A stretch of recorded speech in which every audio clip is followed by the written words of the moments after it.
for all that.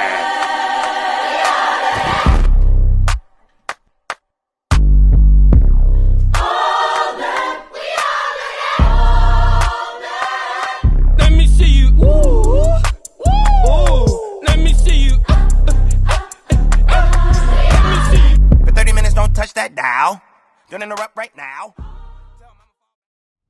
So now it is time to get into our mental health discussion, because mental health is a serious topic. I know it's something that a lot of people our age and our peers are kind of struggling with, you know, depression, anxiety, all those type things. So we're gonna get into that talk, and yeah. First off, we do want to say that this might be a trigger to some of you. We will be talking about suicide. We will be talking about self-harm. We will be talking about drug abuse, pills. We will be talking about a lot. So if at any point then we start touching on something that may trigger you or you might start to feel uncomfortable with, please skip ahead, because we don't want to upset anybody. We don't want to make you feel anything. Yeah. But if you can get through and you can hear how we kind of surf it all together, please do. So, first topic, where we at? Depression. Depression. Oof. Well, I know for one, we've all been depressed. I can speak for myself. I've been depressed before, in a way, but I'll let somebody else speak on that first. Well, I feel like I've been depressed. Period of time. I feel like I didn't have anybody to go to talk about my problems. All my friends. I was very distant from everybody, and even when I went home, I didn't really want to talk to my parents. I don't know, but and it just led to me being by myself and my overthinking and my negative thoughts. So Kind of consuming. yeah, assuming stuff. I mean, I can't say I've really been depressed, but I know I've felt those, feelings of loneliness and like it's only me. It's, nobody. I can't talk to anybody else. Nobody else can relate to me. It's y'all don't know what I'm going through. It felt like it was just me, and I know that may not be exactly what everybody's feeling, but I know that was kind of how I felt anyway.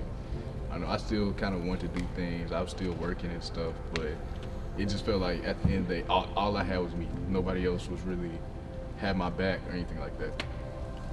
I have suffered from depression before. I know that this specifically went on in 2018. There were. That was a terrible year. It was a really awful year. There were many deaths in my family, like month after month, just over recurring. Like we were never really able to recover from one before another hit us. Also sickness. My grandmother had a stroke in 2018. Just so much stuff. School was very heavy on me. Two classes that I was taking Spanish, and I was taking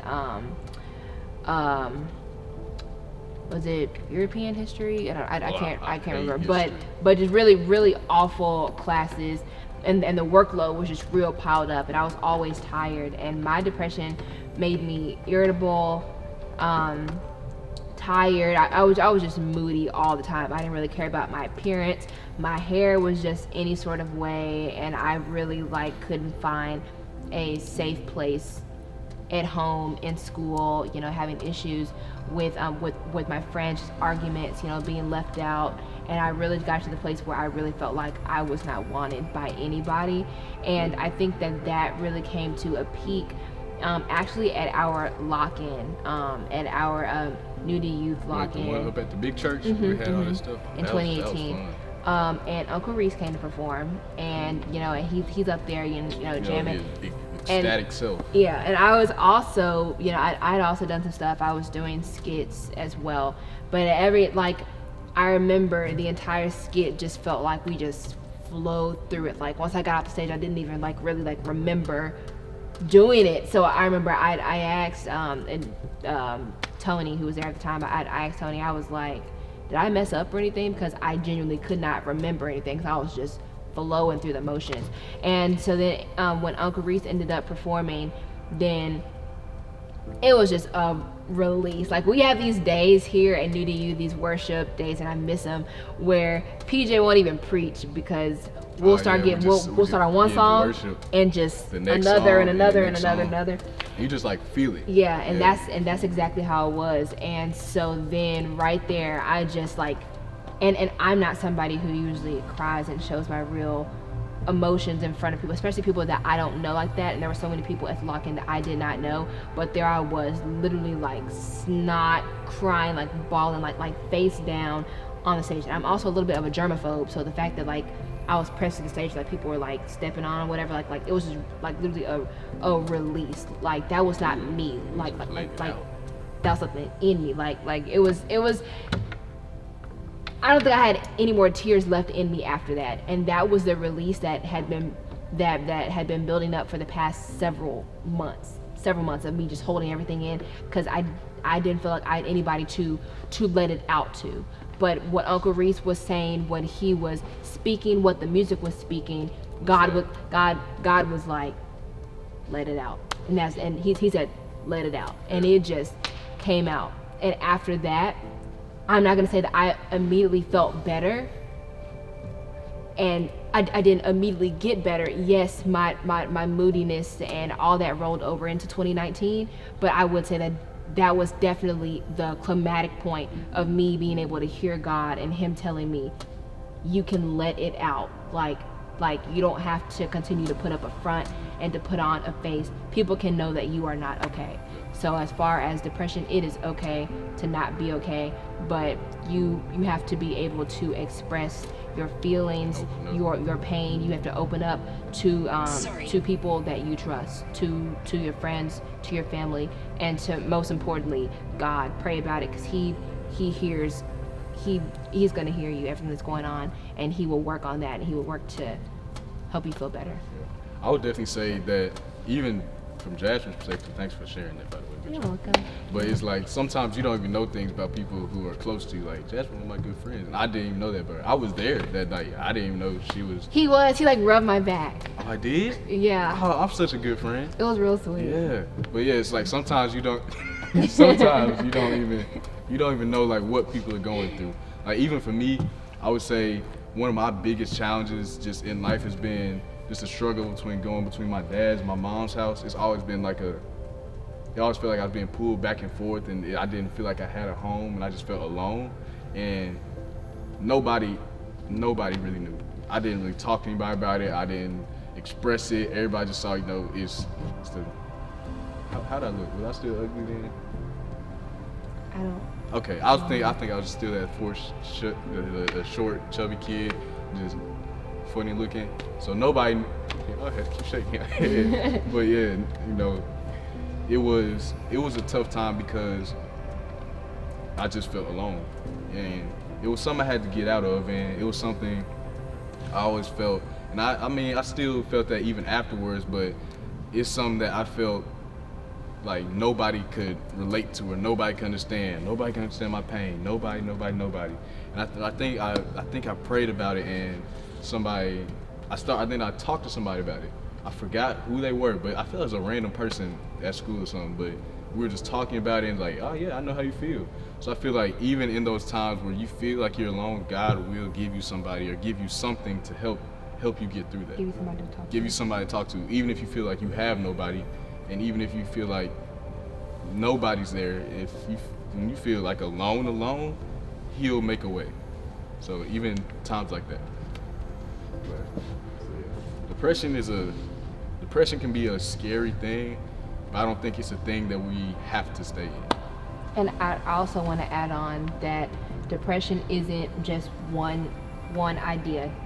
Depression doesn't have one look and one face. You don't have to look like somebody else who's been depressed, or somebody you've seen on TV that has been depressed. You don't have to be like, well, since mine don't look like that, then yeah, I guess I'm not depressed. Yeah, I guess I'm not depressed. And then, you don't want to be over exaggerating, to people, so you keep it into yourself. But anything that you might classify as depressed, you being upset, you're not being able to be yourself, you should definitely express those feelings. But I wanted to ask, I know that self-medication in terms of depression, whether it's drinking, whether it's vaping, smoking, sex. I'm trying to think of different self-medication. How do y'all feel about self-medication? Whether you participate in it or... Let's see. I'm gonna let Jaden start off on that one. I mean, I took that route before. It was a time where I just felt like myself wasn't good enough for other people.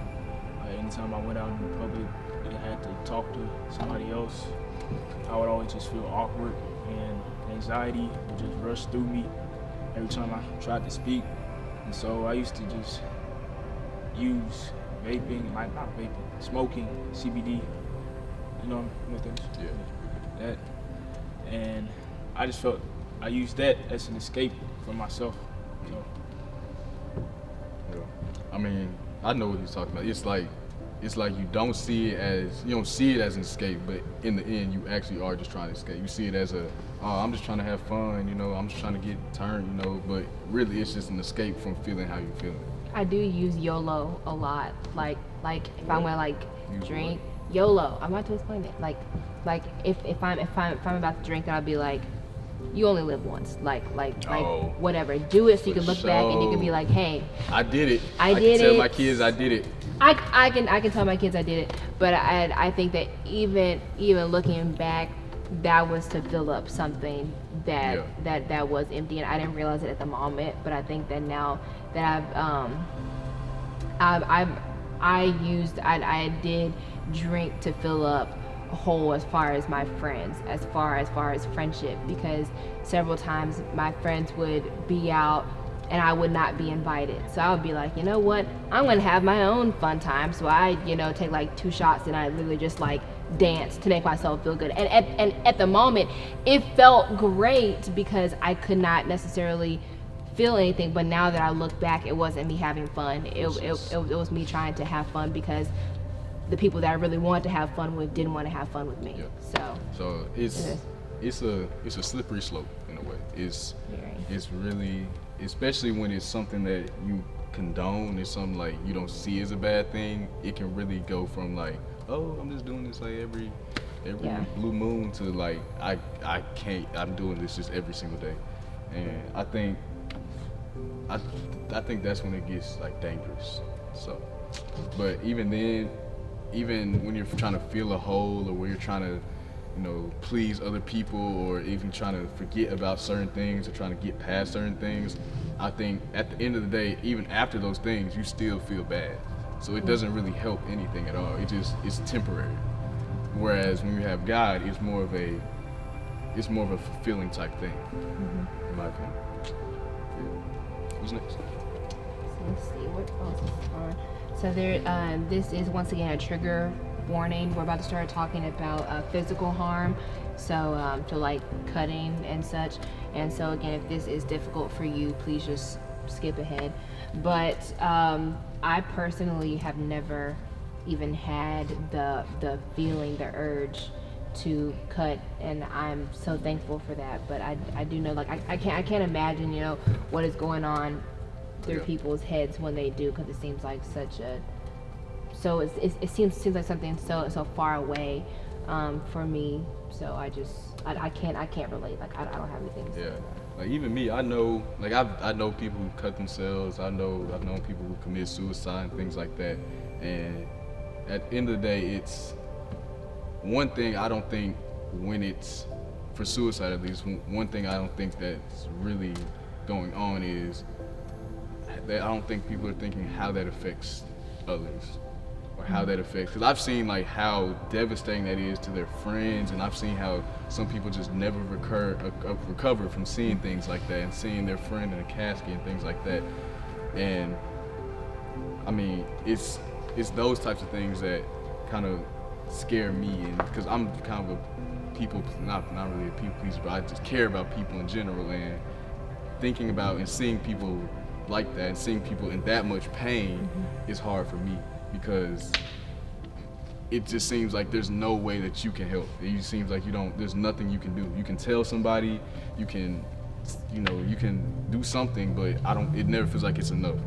Like even in 13 Reasons Why, the Hannah Baker scene where she was like talking to the counselor and stuff, it didn't seem like enough, so. Like what he was giving her, like he was, and I don't know if you all have seen the series or not, but he was basically her last cry for help. Like he was the last person that she went to, and she was trying to give him the signs, telling him, I'm empty, there's like nothing there for me. She was trying to tell him that, and he was kind of just like, well, here's the tissue, it's gonna be okay, like you're fine. And that has happened more times than once in real life. So I think that is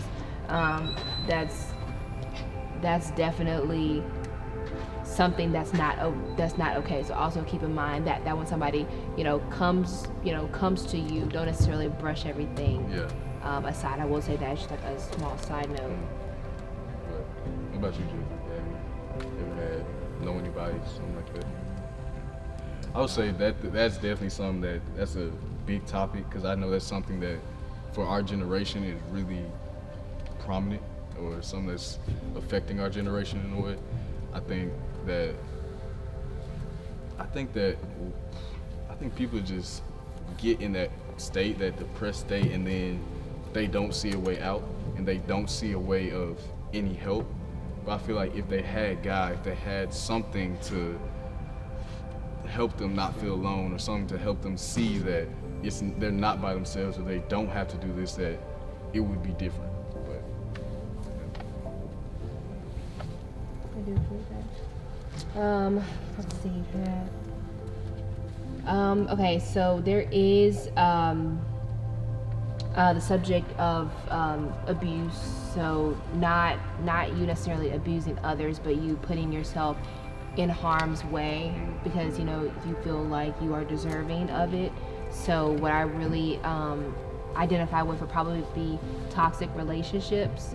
Well, this is in a way contradicting myself, but just bear with me. I know that I said you're putting yourself in harm's way, but I also want to point out that in toxic relationships, you're not always putting yourself in the relationship because it's toxic to begin with.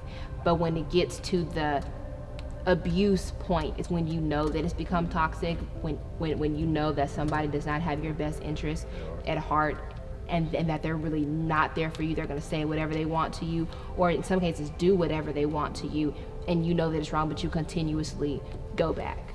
That is an example of abuse. And I have dealt with verbal abuse before in friendships and in relationships, and it didn't make me feel very good. But at the end of the day, I couldn't bring it within myself to cut that person off, because the good days were, hey, they were good days, but then the bad days were the bad days.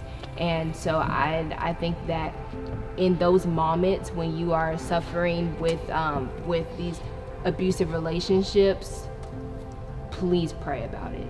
Pray about it. What I did, what happened to me when I was in my toxic relationship is I prayed about it, and God did the work for me. I didn't have to come up with some way in my mind to end this relationship with this person. God brought me the opportunity to do so, and he also gave me I was okay with it. I had the closure to do it myself instead of me forcing myself and then getting pushed to a rough spot because I was without somebody. I got the closure because of it. So pray about it. But even I can't say I've ever been in a toxic relationship or anything like that, but I know definitely the kind of feeling of I deserve this, that's a scary thing, just because it gets trapped in that circle, that cycle. So sometimes I think that you definitely pray about it. Sometimes, like even for my situation, God will send you somebody to show you, like, hey bro, this isn't right, or show you that what you deserve, or show you what you should be getting. I think the next topic that we were going to talk about was anxiety. Anxiety. Now, anxiety, I feel like everybody feels anxiety. Like in any situation, especially our generation, like even making a phone call to set up a doctor's appointment, I feel like people feel anxiety in doing that.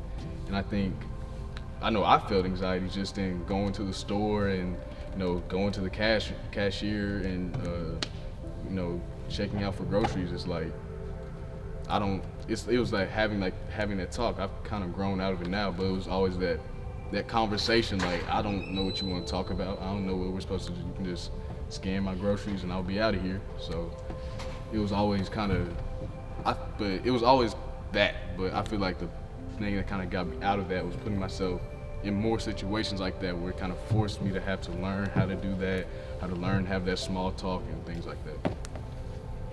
I would say my anxiety is a very different type of anxiety than Jalen's. I'm more of somebody that's not anticipating me acting in something and me doing something, but anticipating results and decisions, especially because I'm somebody, I'm an actress, so whenever I'm auditioning for something, then waiting for those results about whether or not I got the role is very nerve-wracking. Or even opening night, waiting for the show to begin and you trying to anticipate how good you're gonna do. What if I fall? What if I forget a line? That's a whole lot of weight on my shoulders that I usually have to deal with, and that really builds up, and it's been going on for a while now for me actually, and it's actually gotten to the point where has turned a little bit physical, and I haven't gone to get this checked out or anything. Definitely because should. I don't think it's that big of a deal, but it's like whenever you're jogging for too long and you get that cramp in your side, whenever I get too stressed, too frustrated, too anxious, I get a cramp right under my left rib, and I jokingly or not, I call it my like stress meter. So like whenever I get too frustrated, then I will and my side will start to hurt, I'll look and be like, all right, Jasmine, cool off. Like cool off, take a breather. So I do have certain things that help with my anxiety. Number one, always send it back to God. I pray, number one. But I will say, anxiety, there are long-term and short-term solutions. And long-term, of course, I'm always going to pray about it. I would say a short-term solution. Yesterday, last night, I went downstairs and was just doodling on a sheet of paper, and it's something that's just so calming and gets your mind off of it, as well as being relieved by an adult, breathing exercises. I just want to share that with you all, so you all can see that it's not something that you may be struggling with alone. So I hope that some of you can identify with me, because I definitely am still struggling with that, like couple of hours ago. Like, I'm still struggling with that. So I just hope y'all can see that, understand that. I feel like in all this conversation, it just needs to be kind of known that you aren't alone in those things. Like, we felt it, we've all experienced it, but I feel like once you connect with God, once you have those moments with God, those things you're not going to completely get rid of them immediately, but those things won't affect you as much. And you'll be able to get out of those spots a lot quicker. You got anything on that? I guess my anxiety really stems from trying to be perfect all the time, and the image others create of me, and that leads to me rehearsing in my head what I'm about to say, what I'm about to do every day, and then that leads to me later on in the day thinking what I could have did different, or something, just negative thoughts and that pop in my head about everything that happened throughout the day or in the past. So. But the last question we have is, just kind of wrapping it all up, is God enough for you to be content? Is, no matter what the situation is, or no matter where you are in life, is he enough to be content with where you are?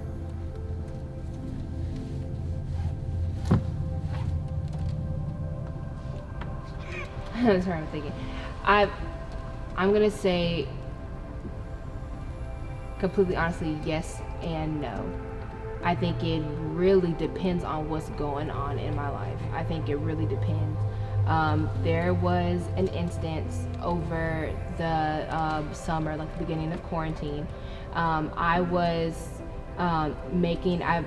started out with, many friends. I had a friend on each side, and one friend, did something wrong to the other. And I shared that information and told one of the friends and lost the other, as well as many others behind that person. Those of which who I was just really tight with and really cool with, and to this day still do not like me at all. And at the moment, and at that point, when everything first started falling out and I started losing all these people, I'm not used to that because of my personality, who I am. And I love people, and I love it when people love me back. Like, I don't like to not be liked. Like, that's something that really just hits me. Like, whenever I find out people don't like me, I'm kind of like, why? Look at who I am. Like that's, that came out so wrong. That came out so wrong. I didn't mean because me trying to be like cocky or anything, but because I feel like I just radiate light and love to so many people. And so when I don't get that in return, then it hurts. But it hurt even more because I did do something to hurt that person. Like they didn't dislike me for just no reason, but I did something to make them dislike me. So I struggled with that for a very long time. And in that instance, God was not enough at that point, because I spent so many hours just wanting for those people to like me again that I couldn't stop and realize, but God loves you. So why does it matter if they like you? Because God loves you. And I couldn't do that at that moment. But I would say there are several other times I would point it back to school, to grades. I would say that, if I get an F, I'm not about to, beat myself up over it, because, if I fail my history test, then maybe history isn't for me. God has a different plan for me. I know that's on such a smaller level. I'm really sorry if that doesn't equate to any of your personal experiences, but I will say that I can't give a direct answer on whether God is enough or not. It changes every day. Whatever the different curves of my life, it changes my perspective. But I am working on getting to the point to where no matter what is thrown my way, He will always be enough. I'm working on that. I would say for me, it's the same thing. It's something that I want, and it's something that I kind of know that's where it needs to be, and I know what that gives is amazing, but I'm still trying to get there, because even through situations I have, it's focusing on going to God first instead of trying to fix it myself, because it's just what I'm used to is trying to be within myself and trying to figure it out all myself and saying, all right, I got this, I can think it out, I can think it through. But sometimes it doesn't work. And when those things don't work, and even when I think they might work, instead giving it to God and not trying to rely on myself in that.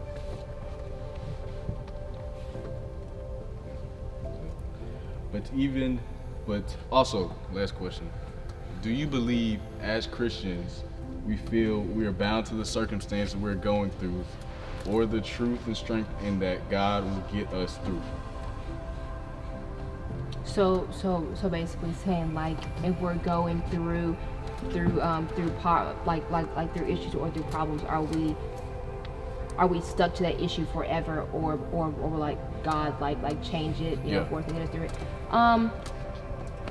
I mean, I think I said this in one of the other videos. God knows what's going to happen in my life before before my mother even knew that I was coming. So I think that whatever happens in my life on this roller coaster, that I'm on, whatever happens, I gotta say, let go and let God, because it was His plan, His path. So I believe that I don't really believe that that's the definition to be stuck in anything and permanently stuck in any situation.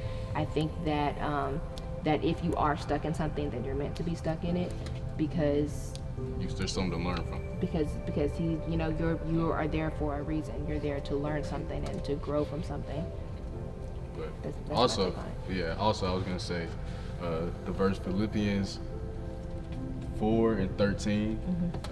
Everybody should know this verse. But I can do all this through Him who gives me strength. I feel that verse kind of just kind of clears it all.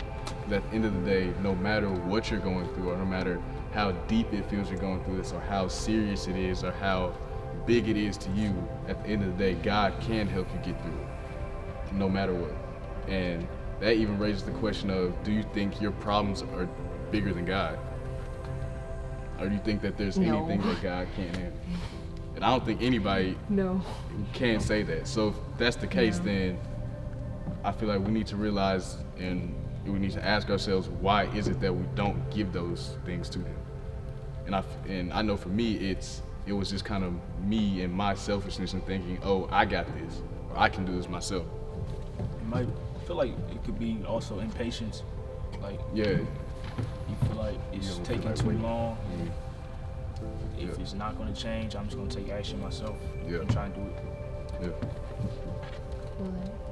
So I hope everybody that we've given you all something to think about, something to identify with, that you can say, hey, I really feel that, I really agree with that, or I've been in a similar situation, and I hope that if you are somebody who may have been suffering with depression, anxiety, in just any of the issues that we talked about, that it can help your vision and your opinion on those as well, as far as getting help and talking to somebody about it. But I'm just about to pray for all. Sorry about that. Somebody doesn't know how to control their phone, but it's okay. Sorry about that.